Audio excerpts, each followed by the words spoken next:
Good morning, everyone. Thank you so much for coming to the Global Situation Space. My name is Naomi Oreskes. I'm a professor of the history of science and technology at Harvard University, and I'm here today to present this collaboration between WEF and a group of scientists at Carnegie Mellon University. And before I plunge in, I want to shout out my colleague Harry Hawkins. All of the technical brilliance you see today is the responsibility of him and his team at Carnegie Mellon. So we're here today to talk about climate change. We all know about climate change. We've all heard the facts and figures. We all know about the 1.5 degree threshold. But sometimes climate change can feel very abstract, and sometimes it's hard to communicate to people why climate change really matters to them. What the Carnegie Mellon Group have done is to take large quantities of global data, satellite data, data from the US Geological Survey and NASA, and to make it, first of all, visual and hopefully meaningful. So I want to start today by talking about temperature. We all know that global warming means that the Earth warms. That means it gets hotter. But what does that mean for us as people and businesses and industries? So this is a picture of a normal June or July day in North America. And we're just going to wait a moment to see, so this is North America. There's some warm spots in July, but it's mostly not too hot. Now we're going to show you the temperature anomaly from the same period in early July. And some of you will know this is the period when there were devastating wildfires in the Pacific Northwest that killed over 250 people in the region of Portland, Oregon. And you can see a massive temperature anomaly, some parts of North America that exceeded 44 degrees Celsius. That's a kind of temperature that would have been unheard of 30 or 40 years ago. We think of the Pacific Northwest as being damp and cool, and it isn't any longer. And this is causing many consequences, many harmful consequences. And one of them is hurricanes. So one of the reasons climate change matters so much is that when the world warms, it doesn't just heat up gradually around the world equally. It heats up differently in different areas. And those temperature differentials drive big weather. They drive tropical storms, hurricanes, cyclones, typhoons, which then lead in turn to flooding. So this is a satellite imagery of Hurricane Maria. And some of you know this was one of the most devastating hurricanes to hit North America. Over here in the Northwest, we see the Dominican Republic and Haiti, just to give you a sense of the scale. And one of the things we know that the scientific evidence has demonstrated beyond any reasonable doubt is that hurricanes are getting bigger. This is just a huge swath of the Caribbean Ocean, and they are also getting stronger. We're seeing record-breaking high winds, record-breaking precipitation, and this is, I'll get a little geeky here, record-breaking low pressures in the eye of the hurricane, which is an objective measure of how strong the hurricane is. When Hurricane Maria hit Puerto Rico, as you know, it devastated the community. So how do we communicate that devastation? Well, there are many different ways. Obviously, personal stories are very important. But one way to think about it is what this did to infrastructure. One of the reasons that climate change is so bad is that it damages the critical infrastructure that we need to deal with it. It damages the infrastructure that makes us resilient. So this is a satellite image of lights at night in Puerto Rico, and that reflects infrastructure. It reflects where people have and are using electricity. So this is before Hurricane Maria, and in the next slide, we'll show you after. And you can see this is 4 months after the hurricane, and major parts of the island are still without electricity 4 months later. In fact, 2 years later, major parts of the island have still not been restored to the pre-hurricane effects. And so you can think about this in terms of the loss of infrastructure, the effects on businesses, the effects on people's lives, and the inability of people to just go about their daily lives because they don't have a basic necessity of life, which is electricity and also in many cases running water. Next slide, Harry. Again, to make it personal and visceral, one of the reasons hurricanes are so bad, it's not just the damaging winds, but often most of the worst damage is caused by flooding, which destroys people's homes, kills people. So here you can see a before and after picture. Here's a community in Puerto Rico before the hurricane, and here you see the entire community. All that's left is the rooftops of the buildings. And imagine what that would have been like to have been there as the water was rising and you had to climb on your roof hoping that someone might come and rescue you. Next slide, Harry. But of course, it's not just poor countries that suffer from climate change, it's rich countries too. One of the things I think a lot about in climate change is that we talk a lot about the environmental injustices of climate change, and they're very real and they're very important. But I sometimes worry that when we talk too much about how this will hurt poor countries, the people in rich countries think, oh, I don't have to worry about it. But that's not true. And we've seen in the last couple of years how climate change is affecting the rich and industrialized countries as well as the poorer countries of the world. So some of you will remember the devastating floods that happened in Europe in July of 2021, which affected large swatches of Central and Northern Europe. So we're going to zoom in on some information that shows some of the regions of Germany and the Netherlands that were affected. So as water levels rose, nearly 5,000 people were forced to evacuate their homes in Roermond, sorry if I've mispronounced that, in the Netherlands near the border of Germany. And these colors show regions in which people had to evacuate or take precautionary measures in order to avoid the flooding in one of the richest, most industrialized places on the planet. So even those of us who are very wealthy are not immune from the negative impacts of climate change. And here's just another example. There's Bonn on the right-hand side, and you can see major areas of Germany affected. 47 people died in the North Rhine-Westphalia during this period, and billions of dollars of damage to roads, bridges, houses, hospitals, etc. Okay, so we're going to zoom out and here come down to an area just east of Luxembourg. Villages and towns such as Cordel in the Trier-Saarburg area found themselves completely cut off by flooded rivers. And if you just think about that for a moment, imagine you live in Germany or Luxembourg or the Netherlands. You're a wealthy country. You have emergency services to help. But now those services can't get to you because your town is cut off by flooding. And in some cases, it was many days before people were able to get help. All right, so now we're going to, oh, here's one more picture again, just to make it real, to make it down to earth. So much of this is satellite imagery, so we're bringing satellite imagery down to earth. Here's a before picture. You can see a beautiful agricultural field, some beautiful older homes. And then in the next slide, we see what happens after flooding. And it's not, so you see, it's not just the field is destroyed, but the flooding led to landslides. And imagine if you were in that building.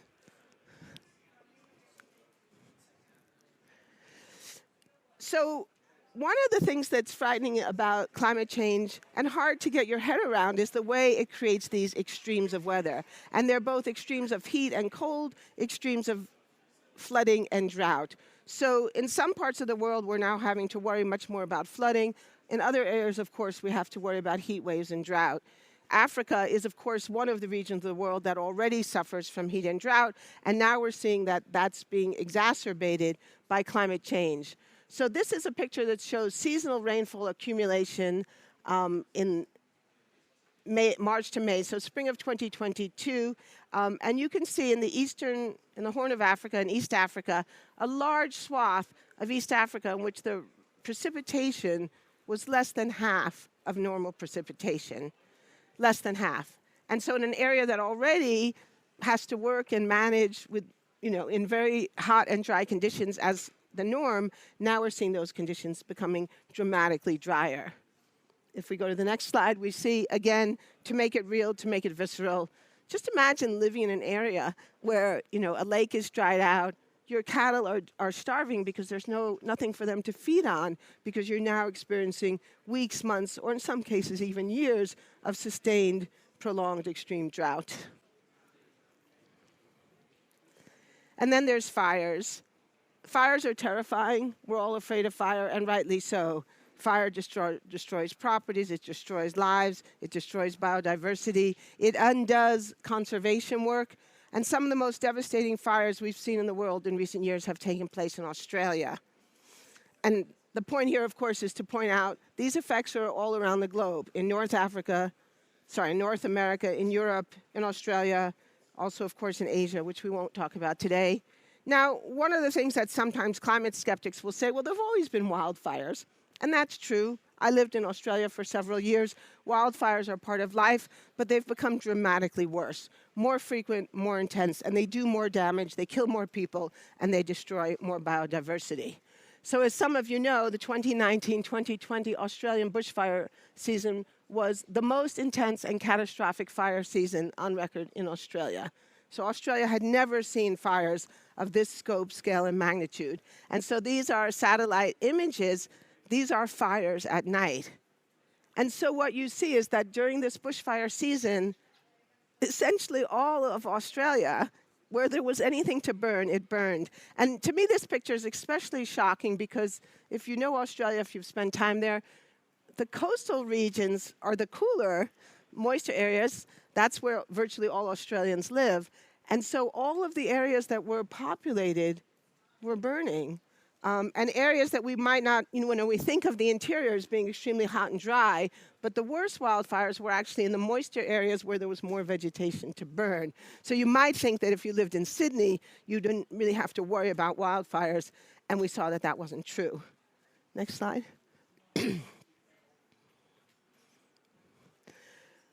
Fires are bad in so many ways, and one of the reasons they're bad is because of the smoke. So this is an image from space of the smoke plumes that were created by the fires around Sydney and across eastern Australia. So you can see Canberra up there in the sort of center of the picture, Wollongong in the far north. And so you can see that this thick, heavy smoke plume covered a large swath of populated Australia, lingered for days to weeks, and caused many hospital admissions of people who were suffering respiratory illness from smoke inhalation. And if you know anything about, say, household fires, most people who die in fires don't actually die from the flames, they die from smoke inhalation. They suffocate. And I actually happened to be in Sydney right around this time. The smoke was so thick that you could smell it in the airplane when we landed at Sydney Airport before they had even opened the doors and windows.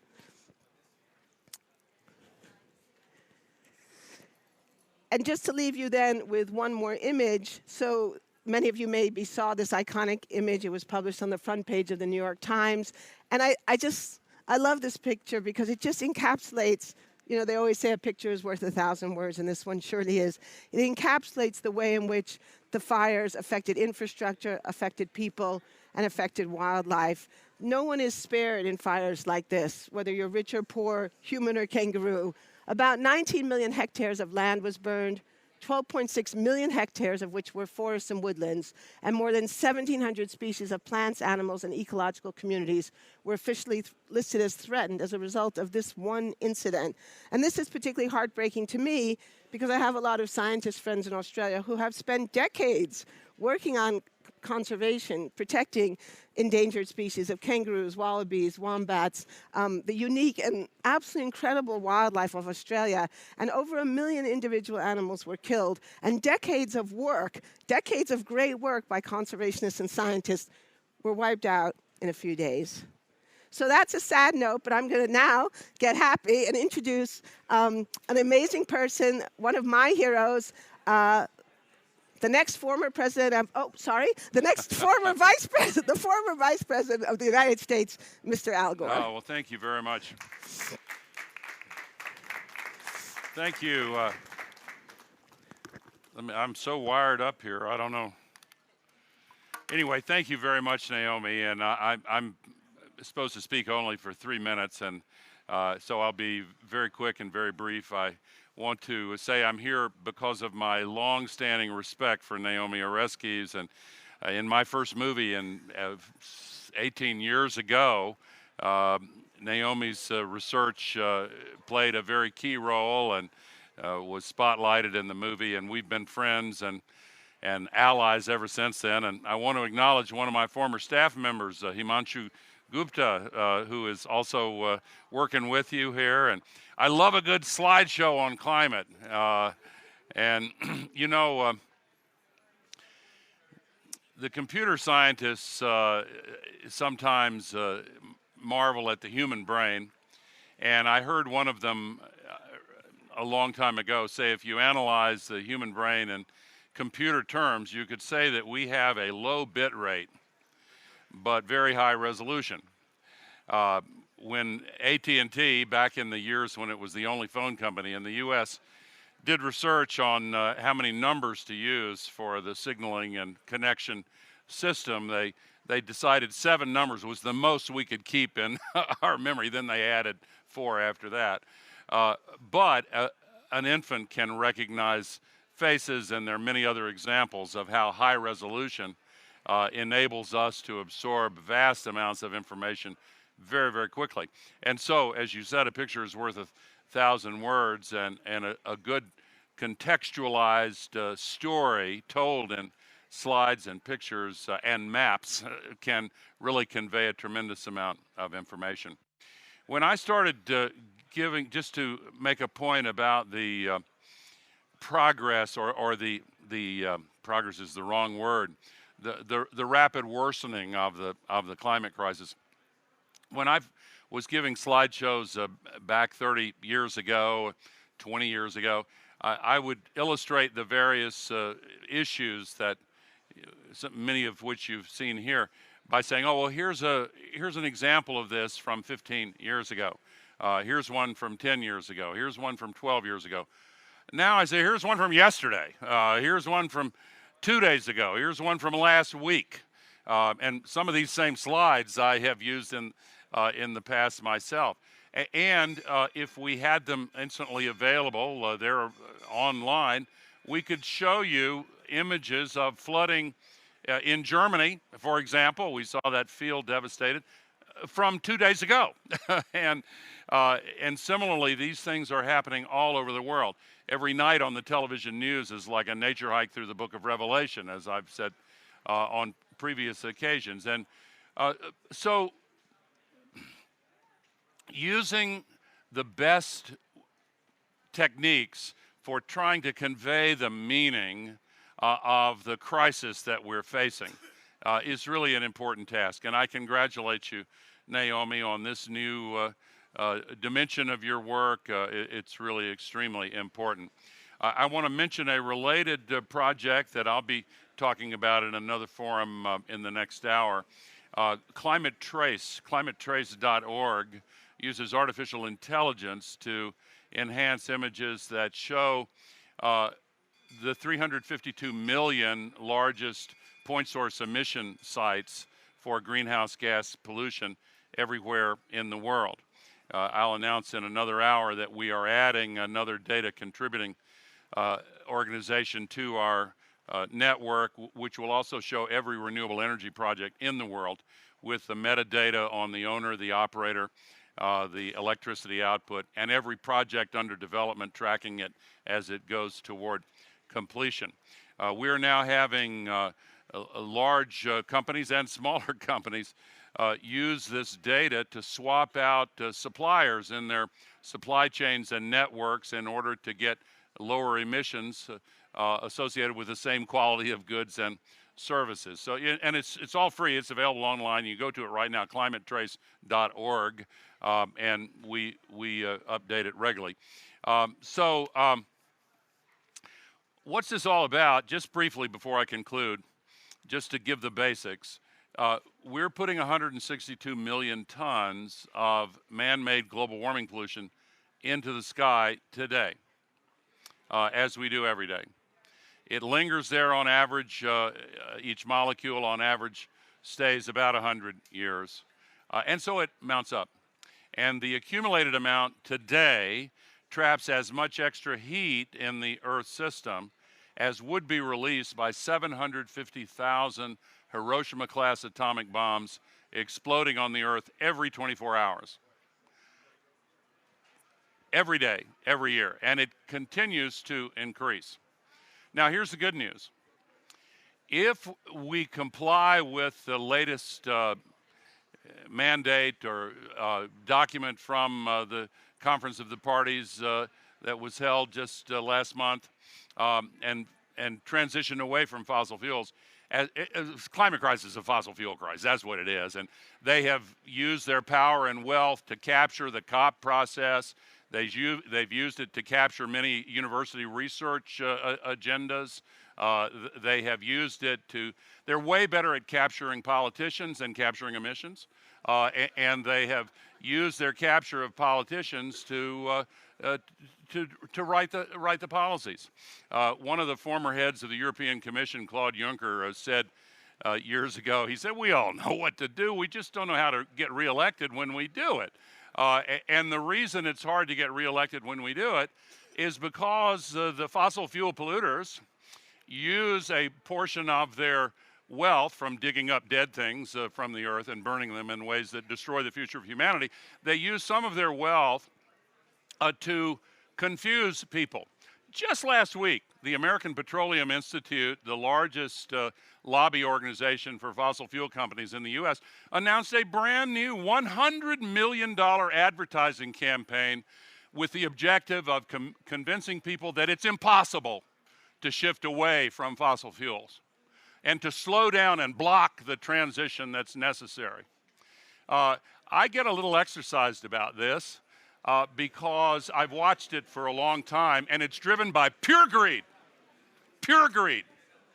And yet we have the ability to stop it. And here's the good news. If we get to true net zero, if we rapidly deploy the alternatives to fossil fuels, which are now cheaper in almost the entire world, and don't cause the co-pollution that kills 9 million people from lung diseases every year, if we deploy electric vehicles, solar, wind, batteries, green hydrogen, and the rest, and we get to true net zero, temperatures on the Earth will stop going up almost immediately. The lag is as little as 3 to 5 years. Metaphorically, it's like flipping a switch.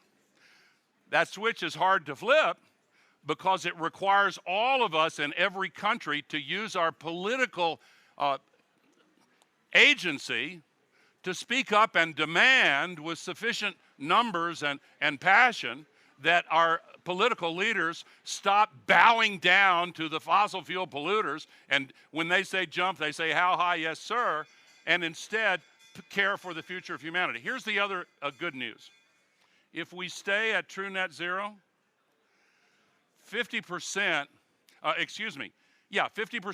of all of the human-caused greenhouse gas pollution will have fallen out of the atmosphere in as little as 25 to 30 years. We can solve this, and we have the means to solve it. All we have to do is to marshal the political will to make the policy changes that are necessary. And so I'll conclude by just reminding all of us that political will is itself a renewable resource. Thank you very much, and congratulations, Naomi. Great as Good always. to see you, dear. Yeah. Excuse me for running. Okay. Well, thank you so much. That was great. We have a little bit of time for questions. Unfortunately, the Vice President has to leave, so I have to do my best to answer your questions. Yeah. Yeah. Could you give us a sense of how much El Nino and all that is impacting the longer-term trends and disguising what's really happening? Yeah, the El Nino and La Nina cycle doesn't disguise the long-term trends. In the long run, the long-term trend emerges. What it does is adds a kind of complication. So if you've looked at any of the charts or graphs that you can see about climate change, we know that the temperature doesn't go up like this. It goes up like this, and then maybe seems to stay stable for a little bit, goes up again. And the way I like to think about it, I'll get slightly geeky here. Imagine you have two mathematical functions. One is a straight line. You learned about that probably in school. And the other is a sine curve that goes like this. If you impose a straight line, I don't know what I'm supposed to do with all this equipment. Give me a second here. Okay, if you impose a sine curve, a straight line on a sine curve, what you'll get, see now I need a blackboard, but you're going to get something that looks like this. It's going to go up for a while, it's going to look a little flat. Go up, look a little flat. Go up, look a little flat. And of course, the climate deniers have exploited that by taking the flat areas and say, oh, look, there's no global warming. And we say, no, this is arithmetic, right? Add a flat curve and a sine curve, and that's what you get. So the La Nina, the cooler periods may add to those flat periods, and then the El Nino period add to the heater periods. And that's what we saw this past year. So that's one of the reasons why 2023 was so shockingly hot. So it was the combination of accelerated global warming from burning fossil fuels and deforestation combined with the El Nino. So one thing that will probably happen, it's not 100% clear but probably next year will not be as hot as this year was. And we know the skeptics will try to exploit that. And they'll say, oh, look, 2023 was just an anomaly. Don't worry about it. It's all fine. It is not all fine. Did you have a question? I was just wondering what you think of the climate bill that the U.S. has passed. The IRA, is that what it's called? Yeah, the so-called inflation. There might be other countries who've done amazing things, too, that you might be optimistic about. But is there hope there? Well, there's always hope. You know, as long as we're living and breathing, as long as Al Gore is still doing his thing, there's always hope. And I love being around him because, frankly, this is a very difficult space to work in. And I didn't mention this earlier, but I also work on disinformation. I've written several books now about fossil fuel industry disinformation. It's very difficult. They're powerful, they're well organized, they're smart, and as Vice President Gore said, they are greedy, and honestly, they're evil. They do not care who they hurt. And we have so much evidence that that's true. It's all about short-term profits. So that's depressing, but you know, the upside is the political will, which is there in many places. So the Inflation Reduction Act is a mixed bag. There's a lot that's good in it. It's definitely a step in the right direction. It's super important that the United States has passed a major climate bill for the first time in history. So I think President Biden and Democrats in Congress get a lot of credit for that. On the other hand, no Republicans supported it, which means that if we get a Republican president, it will almost certainly be undone. No Republican has had the courage to step out and say this is real and we need to think about what solutions look like since John McCain, since the death of John McCain. And the very fact that it had to be called the Inflation Reduction Act shows how much the skeptics and deniers have poisoned the well of public debate in America. We can't call it what it is, which is the Stop Climate Disruption Act. That's what we should call it, Stop Climate Damage Act. Instead, we have to call it the Inflation Reduction Act. And you know, I understand that that was realpolitik, but it's very, very sad that that's it. And then the other really bad thing about the IRA is the so-called 45Q tax credit for carbon storage. That's a long, complicated story. Happy to talk to anyone about that afterwards. But most of that is actually a subsidy to the fossil fuel industry. And if people want to know more about why that is, I can be happy to talk about that offline.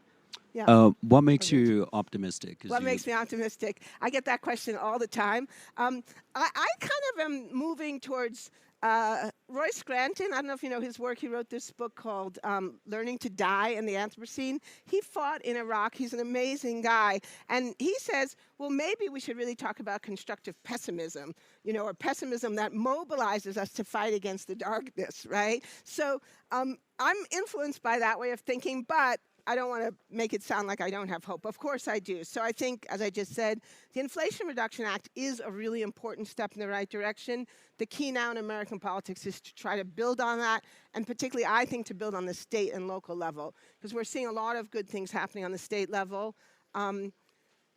Cities give me hope, because if you think about climate change, it's driven by fossil fuel use, which is tied to economic activity. Most of the economic activity we're talking about takes place in cities. And cities have been progressive forces forever. And so I see a lot of hope in the actions of cities and mayors. And then, of course, you know, the cliche thing to say, but it's true, is my students. I mean, young people are all on this issue. They all get it. They all care about it. And they all want to know what they can do to be part of the solution, because they understand that this is their future. Yeah. Do we have a mic here? Oh, we're out of time. Can I take one more question? Or we have another? Okay, one last question. How do you think it's helpful for humans to actually envision where we're headed in terms of simulating in the collective mind of humanity? How bad do these events get in the future if we're on a trajectory? Yeah. There was a question about hope.